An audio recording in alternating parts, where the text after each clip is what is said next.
I'm live with Mariel Garza, the co-founder of Golden State Report here on Substack and also at golden-state.org. Former editorials editor at the LA Times, which is where we met under uh, arguably difficult circumstances by the end there. So I just wanted to give you a chance to tell everyone about Golden State. Thanks, Josh. Happy to be here or wherever we are here. Yeah, Golden State is a fairly new commentary publication. I would say we're the premier Los Angeles-based commentary publication, but we're the only LA-based commentary publication. And we're trying to fill the void left behind by the LA Times to do smart, very well sourced and data based opinion journalism that deals with LA and California issues. And we have all the best writers, including Josh, who writes for us. He writes on national issues for his Substack, but he at least once, and we hope to do it again, written for us on a very important California topic that we're going to talk about today. Yeah. Yeah, I did have my Golden State debut recently, which was really fun. It was great to be on the site, and you and Paul and Susan, all former colleagues of mine at the LA Times. It was great to be working with you again, and you all do a really great job of not only producing original content, but kind of rounding up opinion content around the state, and it really is filling a void. It's informed and it's well edited, but it's also opinionated. Unlike a lot, there has been kind of a flowering of local news websites and Substacks, but it has been pretty rare to find California. It's increasing California opinion content like that is. And LA opinion content is increasingly rare, and it's good. It's filling a really important role, I think. Thanks. Yeah. So we're talking on what was supposed to be the day of the first big debate in the California gubernatorial race to succeed Gavin Newsom, and it's a rather crowded race. There are 10 candidates, 8 Democrats, 2 Republicans, and people could probably use a debate or two to begin to sort out who these people are. But the debate was canceled. So what happened?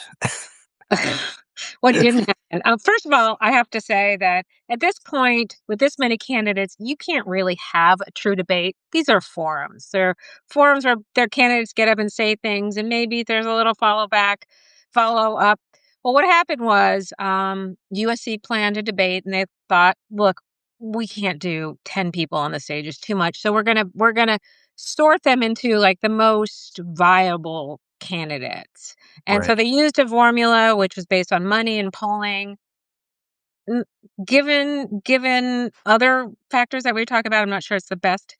It was the best, but also it resulted in um, having only non-Latino white candidates on the stage, and all the candidates of color were left off.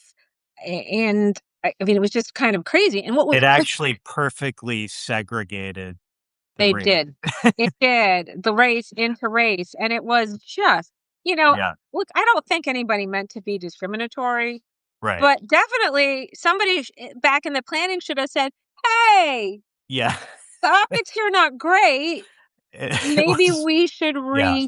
rethink how we do this. Maybe we hold 2 and make it Yeah. random, 5 and Yeah. 5." I mean, that's just like that should have struck somebody, and immediately there was pushback. There was a Yeah. letter from Javier Becerra, who I think you could say probably has the most experience relevant to this job. He was Mhm. California Attorney General.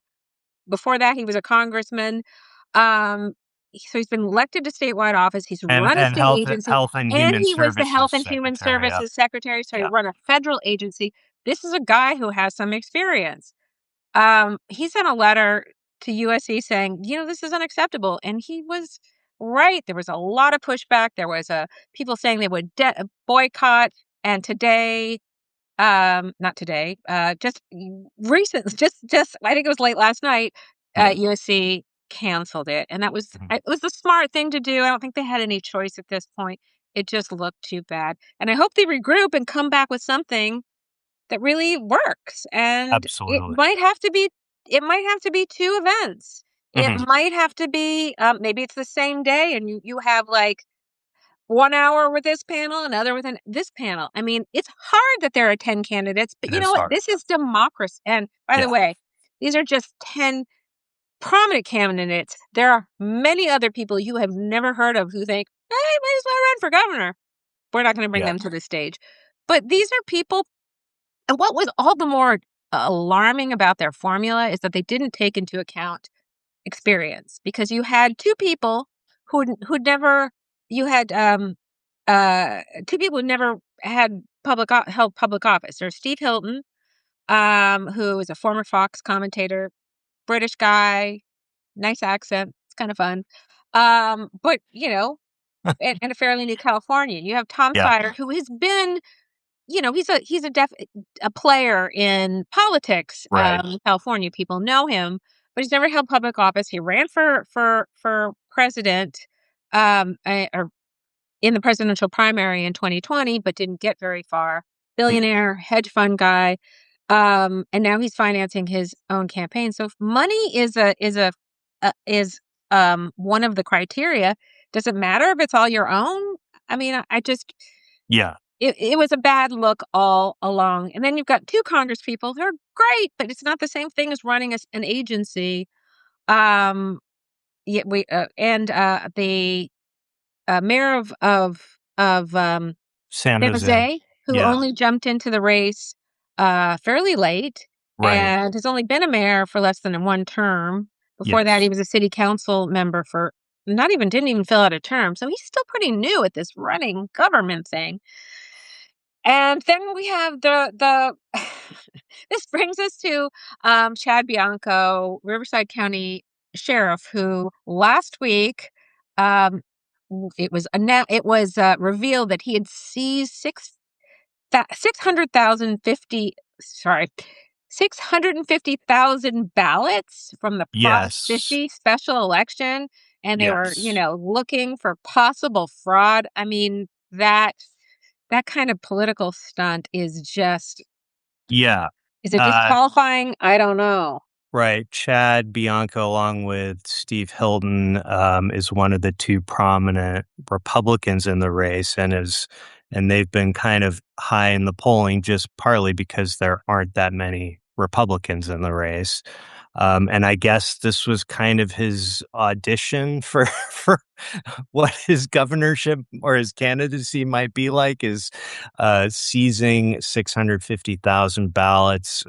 He's claiming he's going to count them and see whether they really match the number of votes cast, based on some really thin claim of voter fraud.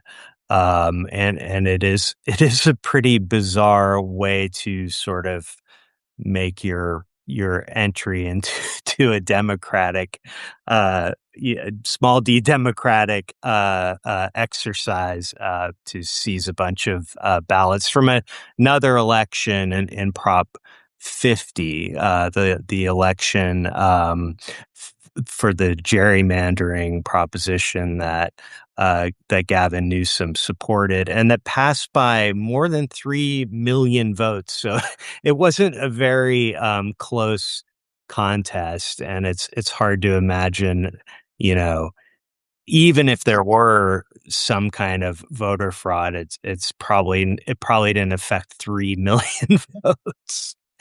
This is a stunt, and I Yeah. don't know if it's to play to the national Trump Mhm. crowd, if Seems he's that way. setting the scene for when he inevitably loses, because Um, it it is possible, as we can talk about later, for the for him to end up in the runoff, but I think it's incredibly unlikely, if Mhm. not impossible, for him to win, Yeah. in the general election. Even if you have 2 Republicans, he's the more MAGA Republican, Right. and I just don't fly in California.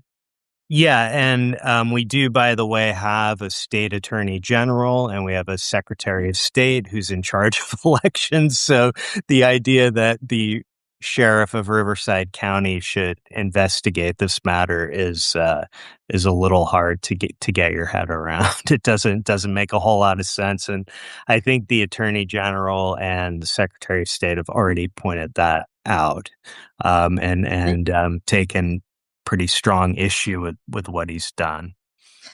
But in terms of the other candidates, I mean, like, I know there are a lot of people who are, particularly in the Democratic Party, losing their minds about the possibility that our top 2 primary results in 2 Republicans.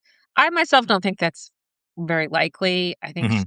voters are voters are smarter. They're consistently smarter in California than, we give them credit for, because there Right. have been so many attempts to confuse voters, particularly with ballot measures that seem to be about one thing, but they're really about another. Mhm. And for the most part, I feel like voters see through that. Mhm. And I think there's been enough commentary about, oh my God, this is what could happen, that you'll see people flock towards one candidate or not. And if it Right. doesn't happen, if we get to Republicans, I don't know. I assume it's possible for the legislature to rush in some urgency bill to allow write-ins. I don't know if that's possible. Maybe it's a constitutional amendment, but I mean, then we just cross that bridge when it happens. Yeah. I mean, there's certainly nothing that can be done about it now. We have this top 2 primary. We've had it for more than a decade. 2 candidates advance to the general election regardless of party. The idea was that this would make elections more competitive, encourage more moderate candidates instead of guaranteeing a Republican versus Democrat race every time.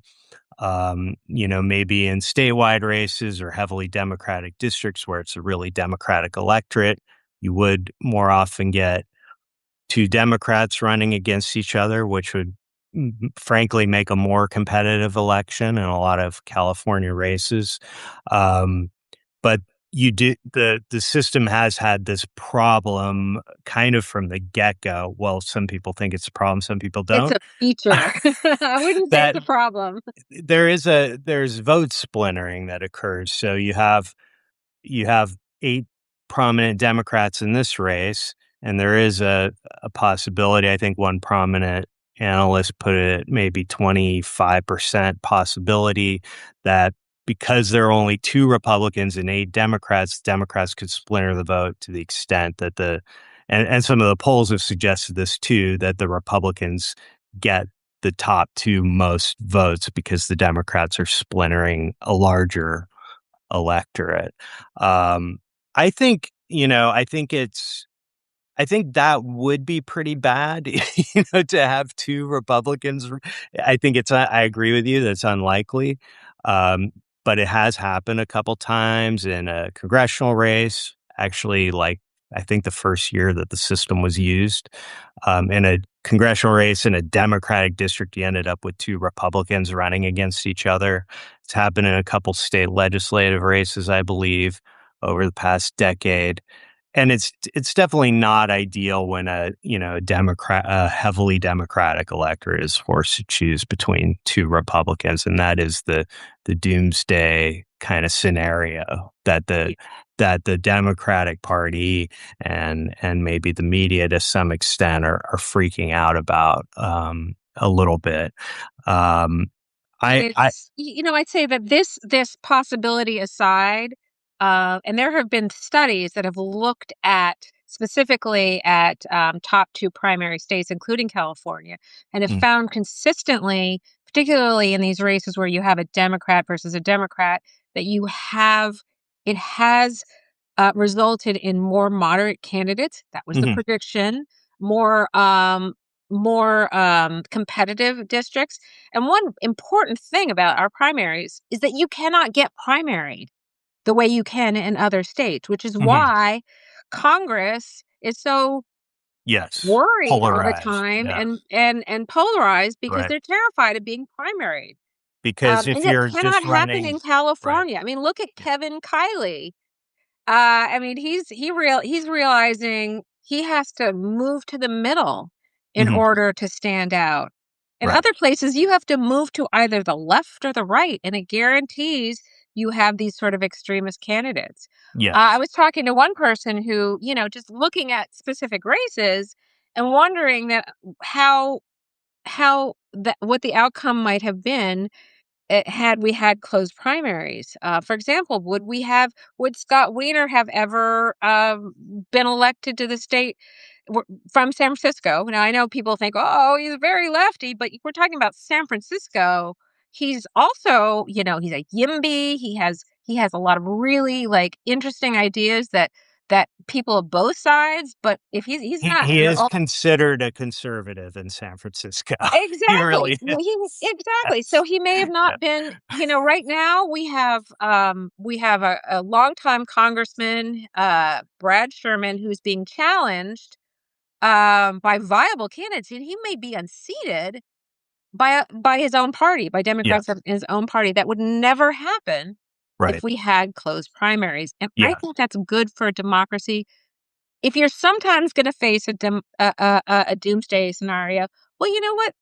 If the parties that freaked out about it, the party could have had a little more maybe should have had a little more, interaction with its own candidates, but you know what? So Yeah. what? Yeah. Well, you did have the the chairman of the Democratic Party in California made an effort to, like, kind of force some candidates out of the race, and But did he that really often at a last goes over minute open poorly. letter that was, that Yeah. was not like, I mean, Yeah.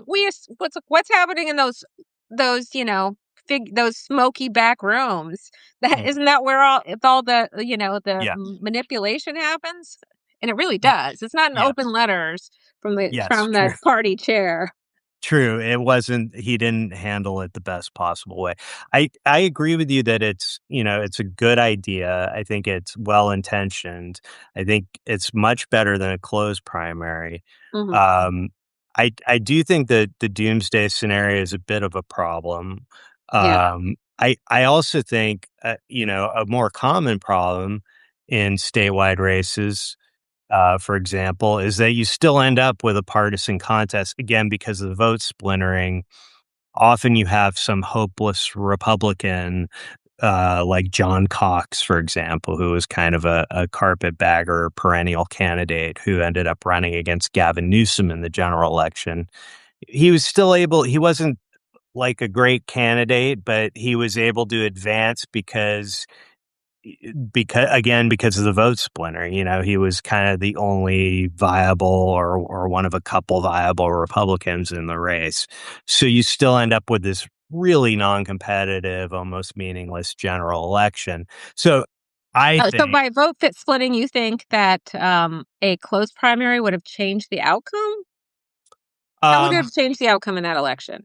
I think what needs to happen is they need to advance 4 candidates to the general election and use ranked choice. And then that Okay. would that would Alright. ensure there's like that the winning candidate truly has majority support, So you don't ranked wanna choice. return. Mm, You don't wanna return to closed no, primaries. definitely You just not. wanna evolve. I think it needs to be fine-tuned, exactly. And I mean, Alright. that's part of what I find a little, kind of funny about the Democratic freakout is they have almost all the power in the state and they they've had a long time to fix this already. And it's not that hard to do. It's kind of, I mean, ranked choice is a little hard to explain to people, but it's been used in places as diverse as, local California elections, statewide Alaska elections, and it works pretty well.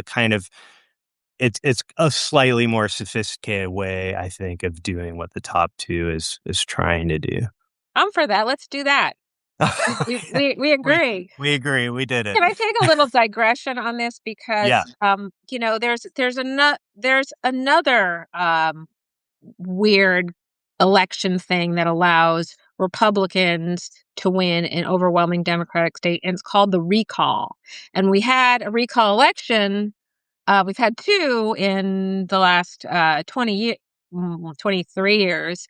And the first time a Republican did win. And it's because this allows the top vote getter, not the majority winner. You can just have a plurality. You could have 10% theoretically, as long as you have more votes than anybody else in the recall, and you can become governor. And that, I think, and the same thing happened when Gavin Newsom faced recall in, was it 2021? It was 2021. It was Yes. almost 5 years ago. Yeah. And a majority needed to say he needed to go, but it was only the most votes would elect the next person. So the idea that you could be replaced by somebody who got less votes for the support is fundamentally undemocratic, and Yeah. that they still haven't fixed, even though Yeah, there was and an attempt to do it.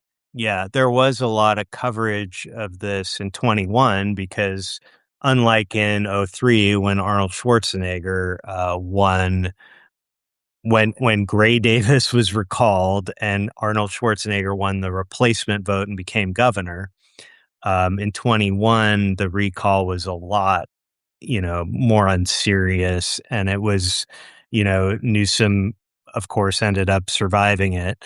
Um, but it was, it became even clearer that it was way too easy to get a recall going when it wasn't really needed. And you're right, the replacement election is kind of, the worst possible, case of vote splintering where there are a million candidates potentially, and, you could win with 30% of the vote, even though you're not a candidate who truly would end up with a majority in sort of a runoff type, or even a primary general system. Yeah. So the recall is a really, and then, California has the initiative process. There's a whole bunch of, stuff in California, whole lot of election procedures that cry out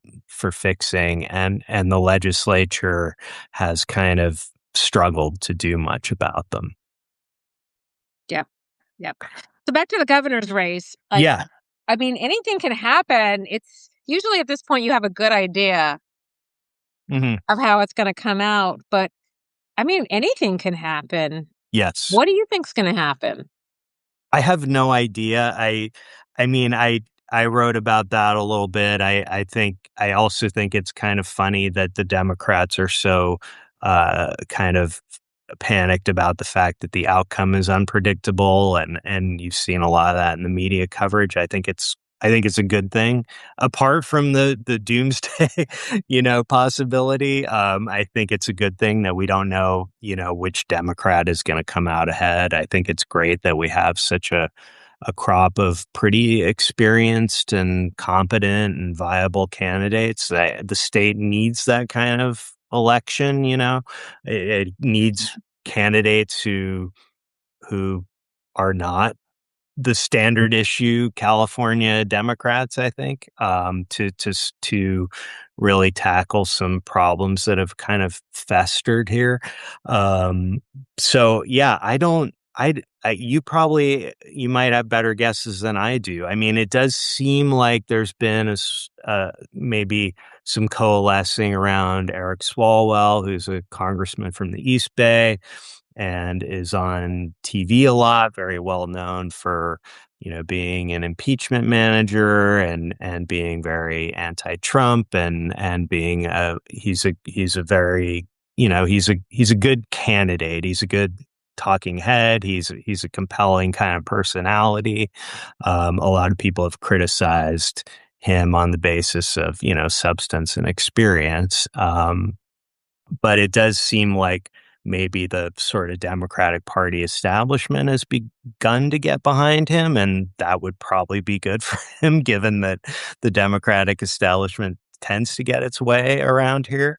Um, yeah, other than that, I mean, Tom Steyer's obviously, he's got all that money that that helps. And Katie Porter is a really compelling candidate who kind of occupies a different lane from Swalwell and a lot of the other candidates because she's kind of she's seen as a more kind of progressive, sort of, and kind of, tough candidate who kind of, a fighter. And then, I mean, those seem like the most likely people at this point, although some of the other candidates have a lot more experience in office, like you said, Javier Becerra, uh, Antonio Villaraigosa, Betty Yee, they've all been, they all have incredible experience in public office. So, it is hard to predict. What do you think? If I had to call it today, I would say the top two vote getters would be Steve Hilton and Eric Swalwell. And I Mhm. don't necessarily think that's a good thing. I think those are two of the least experienced and prepared people to be governor. You have Yeah. somebody who has this is Steve Hilton. I mean, Mhm. why are they getting Steve this Hilton, attention? by the way, is like the top polling Republican and a former Fox News host, right? Yes. Yeah. The reason that these two, I think, have gotten the most attention is not necessarily because of their resumes. It's because they spend a lot of time being commentators on cable news. As you point out, Mhm. Hilton was a Fox News commentator, and Swalwell has been sort of one of the progressive. I don't know if he's progressive, the Democrat favorites on cable news because he's really interesting and provocative, and he says juicy things, the things that you like on cable TV. This does not. And this is sort of the Trump phenomenon. Is that Mhm. what we want for Yeah. a California governor Right. to be? And the Democrats are getting behind Swalwell, I think, because they feel like people know him better. And I'm sure.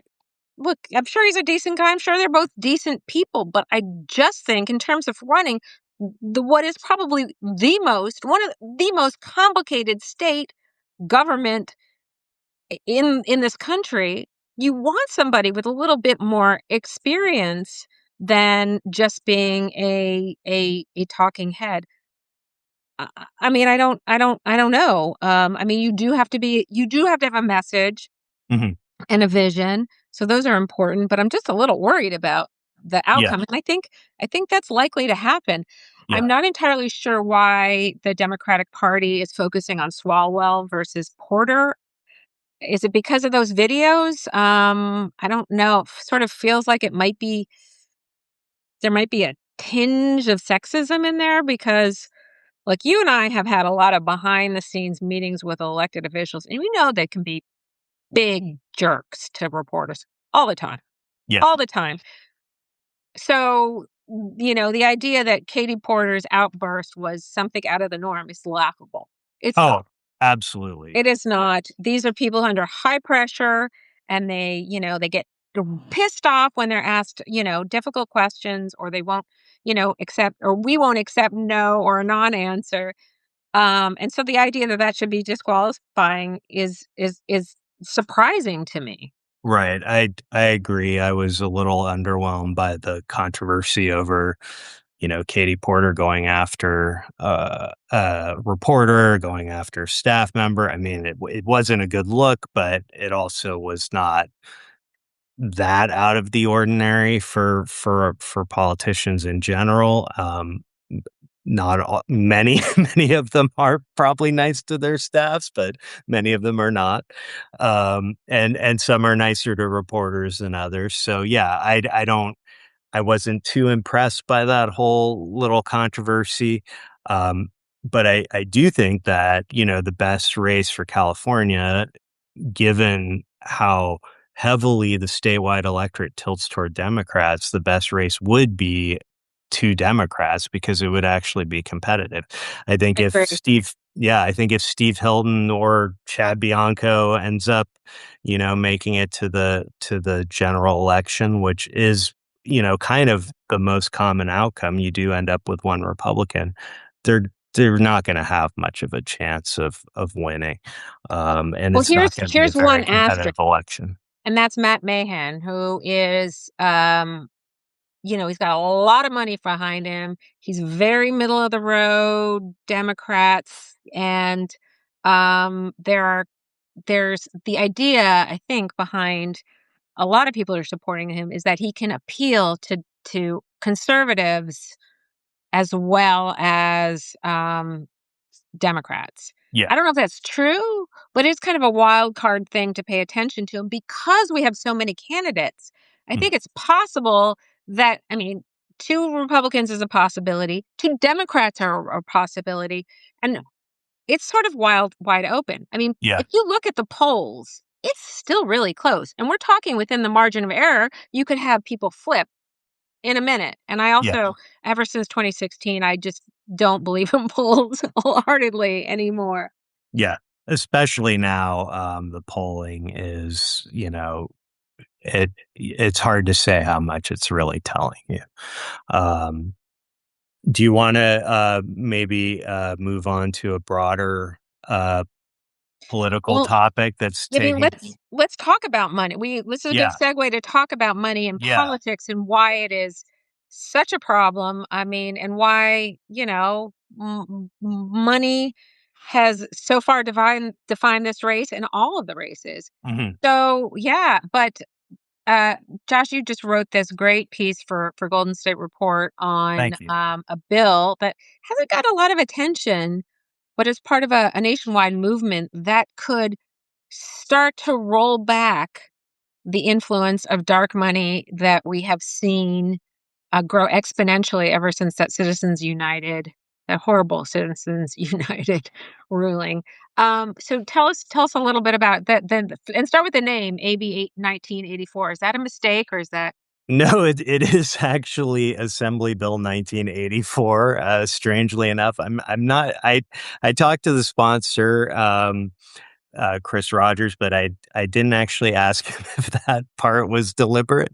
But I yeah, it's the the kind of pioneering attempt at this was in Montana. Now there's legislation in California and several other states that's sort of trying to do something about Citizens United, which is pretty widely hated by the public and has completely changed elections by allowing a lot more money from corporations and other entities into all kinds of elections since 2010 when the Supreme Court made the ruling. So this is a kind of a really creative attempt to get around Citizens United, which nobody has figured out how to do anything about beyond like a constitutional amendment or a radical reconstitution of the Supreme Court, both of which are really unlikely and difficult at this point.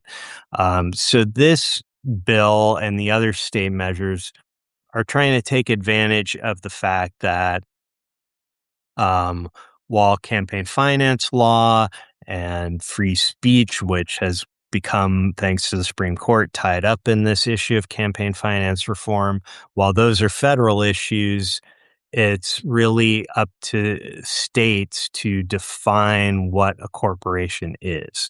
And right now, states all kind of define corporations essentially as artificial individuals that have all the powers of individuals, and the Supreme Court has now given them at least with respect to campaign finance, most of the same rights as individuals to spend money on elections.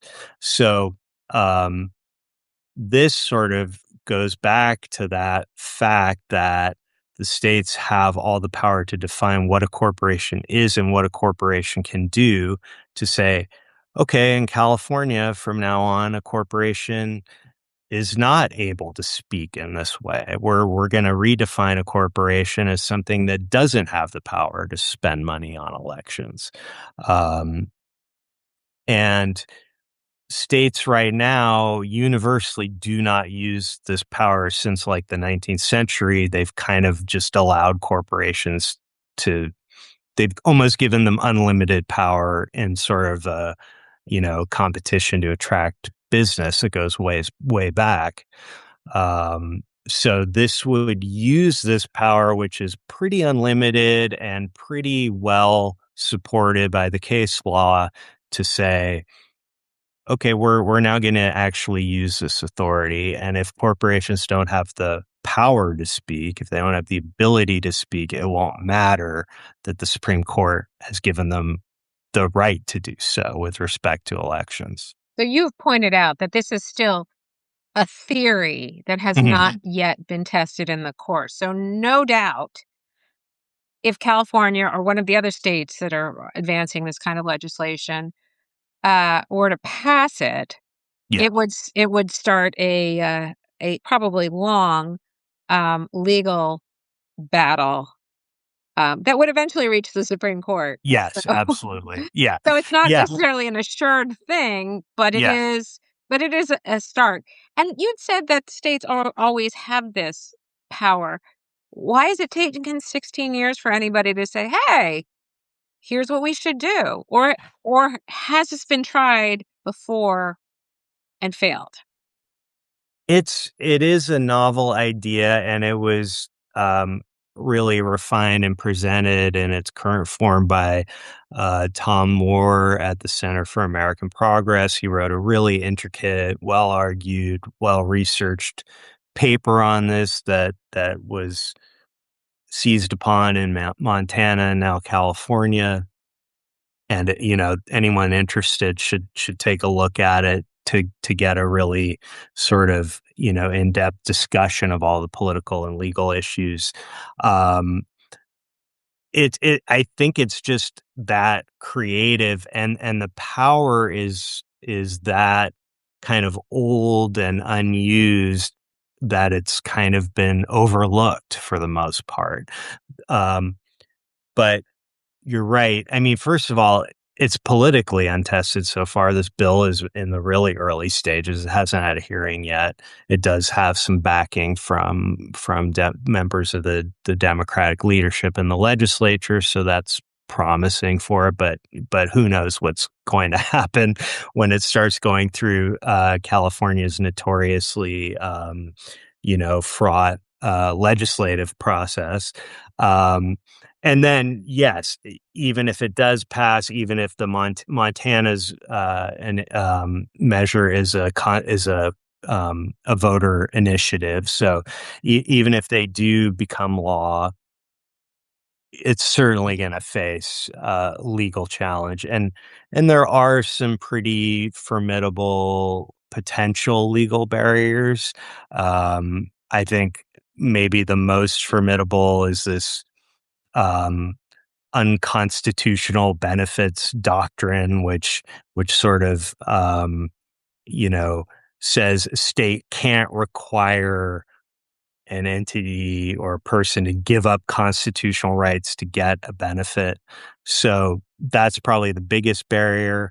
Um, and just I think the fact of the way the Supreme Court tends to behave these days. It seems to have an agenda, if you ask me, on most issues. So it would be a pretty high hurdle, But but the it is Supreme a Court agenda aside, it does tend to, if you sort of look at it historically, it does tend to go with the general flow or it, it- oftentimes with popular culture. And right now, we're at a time when there's a growing resentment in this country about the billionaire. I mean, we focused on the billionaires, but it's really sort of the billionaire corporations and the amassing of great wealth and the using that to affect politics. So this might be the moment, the right political moment. I don't know. We can see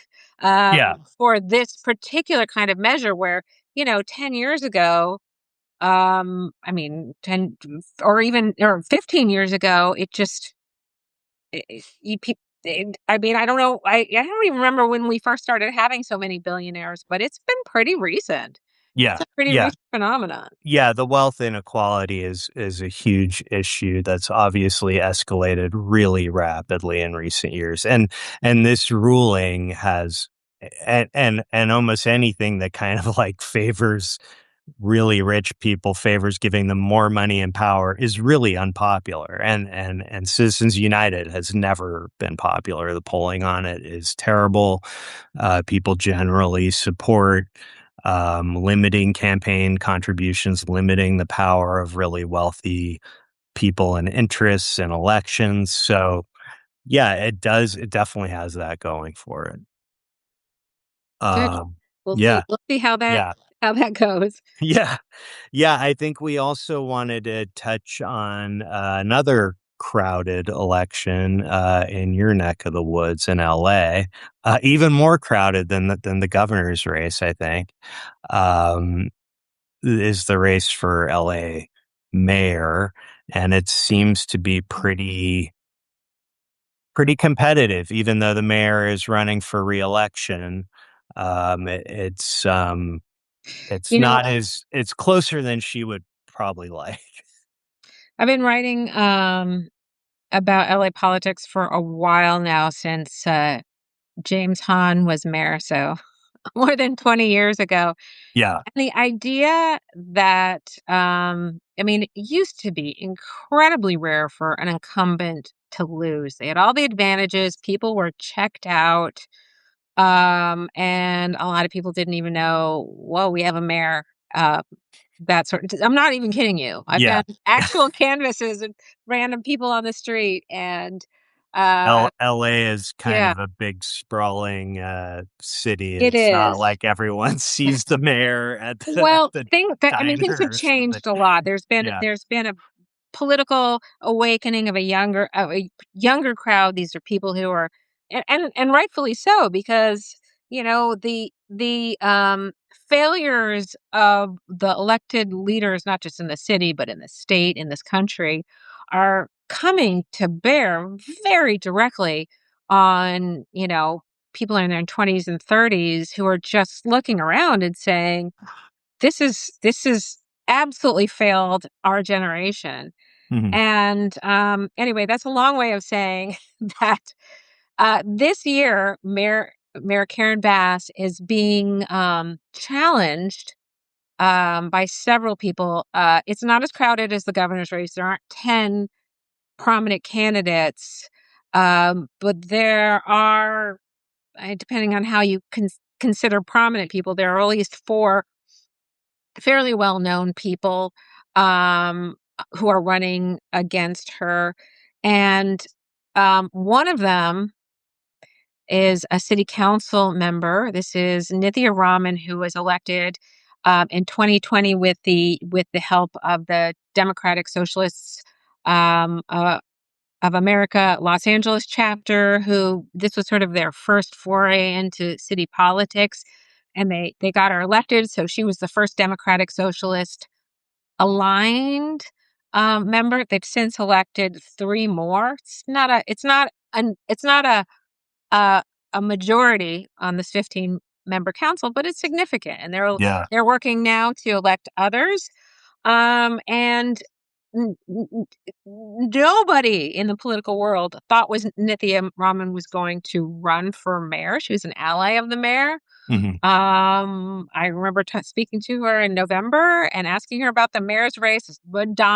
This is literally on the night that Zohran Mamdani won the race in New York for mayor. And, Hmm. the question was like, will there be a progressive candidate? And I asked her this, and she says, well, Mayor Karen Bass is the most progressive mayor we've ever had. Hmm. Okay. Anyway, And she literally, kind of jumped in at the last minute, right? literally, Yeah. like the Yeah. last day, Yeah. didn't tell her political allies, shocked the heck out of everybody, ran on the last day, on a Saturday, a few hours before the filing deadline closed. Until that moment, the two other people I think who could have pushed Karen Bass into a runoff had either, or three other people.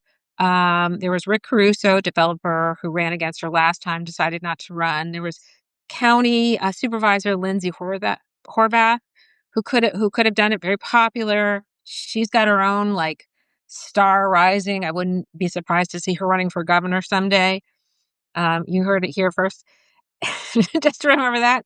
And Austin Butner, who used to run LA USD, was a job czar under Viragosa, who dropped out after the tragic death of his daughter, and that just heartbreaking. It's another story. Um, and so there were two other candidates, three other. Spencer Pratt, reality TV star, Republican guy, um, not a chance in Los Angeles. Uber progressive, Dr. Ray Wang, who works on housing issues, and was considered the DSA candidate, and then Adam Miller, who is a tech guy who honestly I'd never heard of. I guess he's got some constituency, but not very big. So things have changed. Sorry, that's a long way of saying things have changed a lot when Nithya ran, and now, I mean, she's a really good shot. Just had some Hmm. polling that put her not above the mayor, but really high.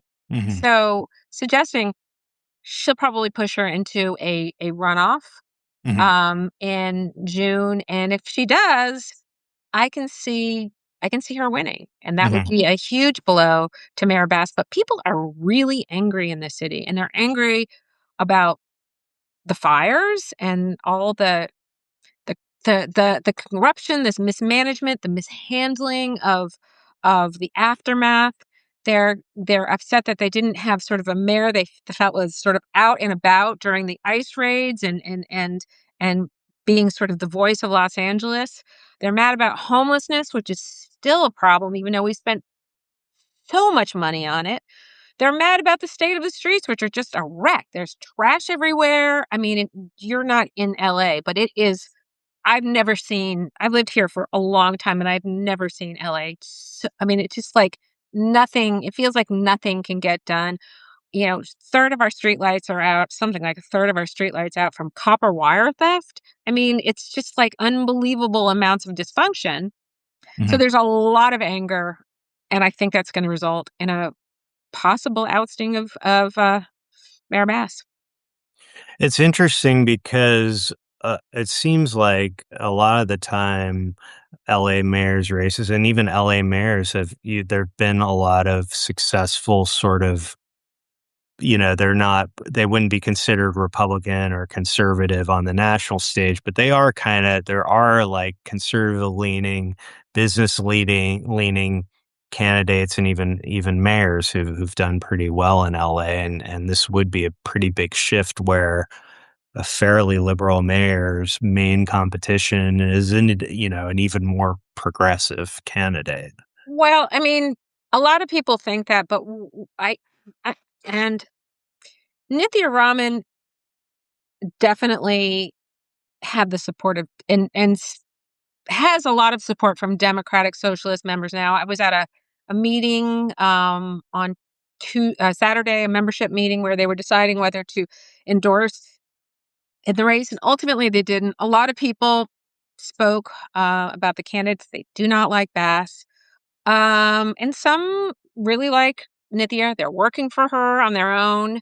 So she has a lot of support. But I think the consensus among the political thinkers in LA is that she's more of a technocrat. Mm, She is a housing advocate, so she's got the YIMBY mhm, folks behind her. So she has been less socialist than mhm, people expected. She's voted to support police budgets, not mhm, defund, which is what some of the candidates do. Her district is her district is very wealthy, and it's also very demanding. mhm. They do want their services. They do want their police. Yeah. So if that your job is, you have to have that constituency. She's also very plugged into the Hollywood community and the Mhm, entertainment community. So she's gonna attract the sort of urbanists, the new urbanists, mhm, and the housing advocates, and the Hollywood folks, and the youngsters. And I can tell you, just from experience, the DSA crowd, they are young. They are mhm, overwhelmingly young and hyper engaged. mhm. And that is a sort of a new phenomenon in city politics Yeah. in the last few years. So she could really bring together a different coalition. And then, of course, all the West Siders who are really angry about the fire. And there you go. Yeah. That's a winning formula. Yeah, and I think, that is somewhat parallel to Mamdani. I think his success has partly been because he doesn't really fit the stereotype of, I mean, you can cherry pick things about him that kind of Yes. fit this freak out about, oh my God, he's a leftist, he's a communist or whatever. But he also has a lot of those characteristics where he's pragmatic, and he's trying to address issues that just issues that people care about, and kind of be the kind of, you know, more of the kind of personality who's out there and in touch with all kinds of voters in a way that a lot of establishment politicians haven't been. Right. Um, yeah. Do you think, I mean, hasn't Bass had what passes for some success with housing and homelessness? Does she have anything going for her beyond being an incumbent in your view? Has had success with homelessness, and you've seen the numbers of unsheltered and sheltered homeless going down in the city. But it's Which hard is work. pretty amazing, It I is mean, pretty amazing. historically and But recent history. the fact that there's still a lot of it, and Yeah, there's not a lot you can do unless you do what yeah, other cities do, which is like kick them out and send them to LA, and that is a real thing. It really does happen. So while she's been making progress, and of course she's been fighting the city and county have been fighting over how to do homelessness services, and that's really sort of undermined her work. yeah, And there's a lot of questions about whether it's the right strategy, and if it's the right thing to just focus everything on, housing. And then there have been some real stumbles. There's one, it's sort of iconic stumble, and this was a supposed to be homeless housing in Venice called Venice Dell. Uh, it was homeless housing, got all the approvals it needed to build, and the council district sort of this is in Venice, sort of obstructed it, and it became and the mayor refused to step in, and it never got built. And there's yeah, so many examples across the city of things not getting built, or getting incomplete help. And particularly during the fires, there was a lot of rhetoric about how we're going to help people rebuild, and it took more than a year just to get permit relief. It shouldn't take a year to get things done. yeah, I mean, that's just an example of not exercising your political will. mhm, So has she done? She if the city's still functioning, and that's a win. She's had some success on homelessness. Is it enough to overcome the failures of the political failures from the fires and from the last year and the immigration raids? I don't know.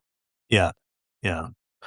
Well, it's certainly gonna be interesting to watch. I also wanted to talk to you about, another huge, political and cultural story that you covered recently, that you wrote about recently, which were the revelations about Cesar Chavez in the New York Times and elsewhere. Um, I mean, this is just it's an incredible, earth-shaking story. There's like many cities across California and the West, Sacramento, where I live, has a Cesar Chavez Plaza, and the statue in the middle of it has a trash bag over it now. And I mean, there's schools all around the state with his name on them and a holiday. And I mean, it's just an incredible, just horrible series of revelations about, a man who served as this icon. What you pointed out that um, you think there needs to be more of an accounting, that there needs to be a more official investigation of everything that happened Well, in the piece you wrote. these were crimes that were Yeah, um, in the New York Times investigation, and suggesting there could be others. So yeah, I think a full investigation is completely warranted in this case. There was enough. There was enough. Well, I wouldn't say smoke. There was fire in yeah, order to really look into that. Um, I don't know if it's going to happen. It feels as if. I mean, you probably noticed that the reaction, the response, it was so quick. It made my head spin. I it mean, within was really hours, we had remarkable. started renaming things. Yeah, And, that was a little shocking. I mean, in a lot of cases, it took decades to name this after, Chavez, and then we are, throwing down our statues and our street names and everything. I think there was at least a couple dozen, maybe 3 or 4 dozen Cesar Chavez schools in this state, and the renaming has already begun. Um, and I'm afraid that that's gonna be the extent of it. It's that people being our, elected officials say, "Well, look, we got rid of his name and now it's farm worker day and not Cesar Chavez day. So it's all good." yeah, I don't know. I mean, I think yeah. this is a defining that was a defining movement for California, and we owe it to history and to people who are still alive to really look Yeah. at, everything that happened. Yeah. Yeah. It was a really remarkably quick and strong reaction. I mean, in many ways, appropriately so. But you also pointed out kind of the contrast between what's happened among all this democratic political establishment that's really has largely been proud to associate with the man and is now rejecting him as quickly as possible. It's quite a contrast with what's happened on the Republican Yes. side and with all the where it's not even something that had to be dug up about Trump. I mean, he's had these allegations around him from the get-go almost, and they seem to have absolutely no effect on his political support. Yep. Yeah, I know. It really shows you the difference between the 2 parties. Some might say that the Democrats are too quick to throw their icons away, whereas, I mean, I just remember, um, remember the Me Too era, when Al Franken, then Senator Franken, um, got caught up in that. And there's some, I think, misgivings among Democrats that maybe they went a little too far in the zeal Yeah. of the moment. Yeah. It happens. I mean, this definitely called for a strong response. And, Yes. it Yeah. probably should have happened for a while. Absolutely. A lot of people pointed out that there have been rumblings about this for a while. I think what was the new wrinkle for everybody was the that Dolores Huerta says she was raped by him twice. That just was the stunning thing. That was the thing that made this from a tawdry story to just the bomb that went off in California politics.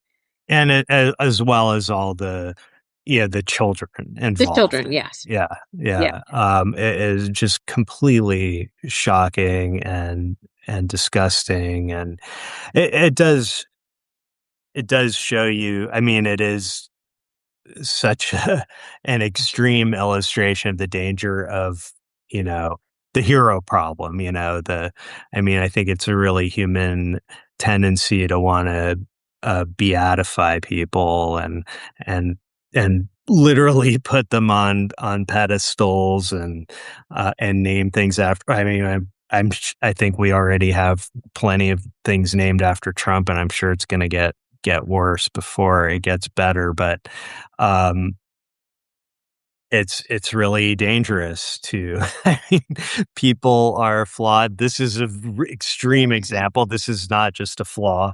It's bigger than that, but it's really it's a dangerous thing to elevate a person to that kind of status. It's bound 'Cause to invite disappointment. it is, because people are people, and Yeah. they're you know, particularly when you go way back when, people are a product of their times, and as terrible as things were accepted in those times. And, it's anyway, it's a learning moment, and I just hope we don't just, like, completely erase the movement, because it was important, and this is part of the history of the porn, and it's a really important telling part of the history, that it was of the movement, that it was so significant, and the fact that there were so few um heroes of the labor movement. And I think that's important. Yeah, he was turned into a saint, in a way that should never have happened of a living person. Again, people are people, and they're flawed, particularly powerful people. Yeah. Yeah. I wanted to just wrap up on Yeah. a much lighter note. Speaking of heroes of California, you recently mentioned our former boss, Patrick Soon-Shiong. He had an interview with the Wall Street Journal. He doesn't do a whole lot of interviews, especially with kind of mainstream journalists.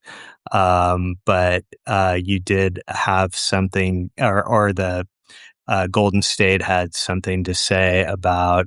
You just had a brief comment on that interview that I I particularly appreciated.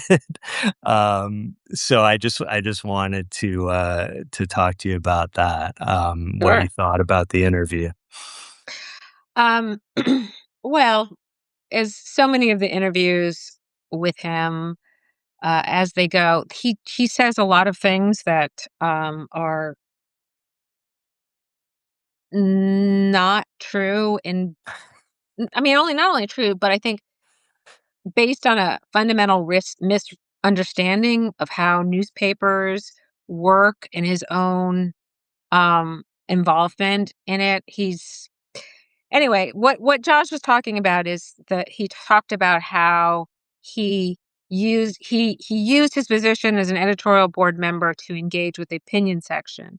And my comments was on Facebook on an LA Times uh, ec- yeah, uh, page that he first of all, as long as I was an editorial board member, he never sort of sat down and wrestled over issues. Never happened. Just didn't happen. He would issue a few, very few sort of directives, but they would come either from the executive editor when I was there or from the editorial page edit to the editorial page editor. But the editorial board members just they didn't talk to him. He wasn't part of that. But he also seemed to suggest that he was working with the editorial board now to reshape opinion section, but there hasn't been an functioning editorial board for almost a year.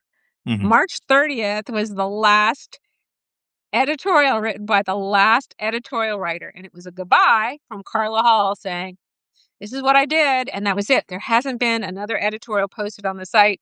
They're not doing endorsement. They haven't done endorsements in the for Prop 50. They're probably, I don't know how they would do endorsements this year. There is no editorial board. Yeah. He's not Yeah, into it. and he is here in this Wall Street Journal piece kind of talking about it like it still exists. Like the editorial board is a going concern, which it He, certainly is not. it became clear to me a long time ago that he has conflated the editorial board and the op-ed side, and maybe even letters to the editor as one thing, the Hmm. opinion section. And it wasn't. It was a very discreet group of individuals who wrote unsigned editorials, although we did sometimes have pieces that were signed by us that purported to reflect the opinion of the entire board, of which he was a member. Yeah, He never got that. right. He never got that. Yeah. But that's okay. He didn't get a lot about the newspaper business, which is why the LA Times has been struggling so badly. Yeah, the piece does have some pretty astounding figures that don't reflect well on his leadership. And, my heart goes out to any journalist trying to interview him because he does have a way of speaking that is just kind of defies logic and facts in large And part. and understanding, if you've seen Yeah, the yeah, interview yeah, with Tucker Carlson, where he had stunned Tucker Carlson into silence because I don't think he could even figure out how to ask a question about that. Because yeah. like, how do you even like what? Yeah, and I mean, he went on the Daily Show and talked to Jon Stewart about how he was gonna take the paper, public, and Jon Stewart, was like, "Oh, that sounds great," But and then, but I think part of the impetus for this story and the journal seemed to be that that hasn't happened. He has not taken the paper public, so as a publication that's concerned about, IPOs and stuff, among other things, they're probably wondering, "Oh, so what happened with all all that, Patrick?" But, Yeah. anyway, I'm glad that Golden State noted it and that you noted it, and I'm glad we're able to continue opinionating and writing and publishing despite his worst efforts. So, uh, Yeah. yeah, Yes, I do. um, yeah, and, Well, this has been great. Thank you, yeah. Josh. Yeah, I really appreciate you joining me. It was great to talk to you as always, and hope to do so again soon. All right, and thanks for all the people who joined us. Yeah, thanks to everybody who came along. All right. All right, take Bye. care.